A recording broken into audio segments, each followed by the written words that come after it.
ఒక వార్త వింటున్నాం సార్, పానీపూరి తినటం వల్ల క్యాన్సర్ వస్తుంది అని చెప్పి. ట్రూ, నిజమేనా సార్? Very true.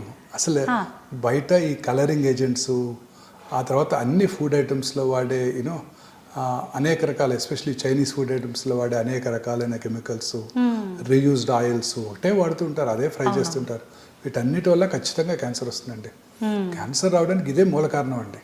ఇప్పుడు మనం ఎప్పుడైతే మన ఇంట్లో ఫుడ్ తీసుకోవడం మానేసి రోజు ఈ స్విగ్గీ, జొమాటోలో ఫుడ్ ఆర్డర్ చేసి తెప్పించుకొని తింటున్నారు చూడండి పిల్లలందరికీ, మీరు ఇంకా చూడండి ఒక 30 years తర్వాత క్యాన్సర్ ఇన్సిడెంట్స్ 10 times పెరిగిపోతుంది.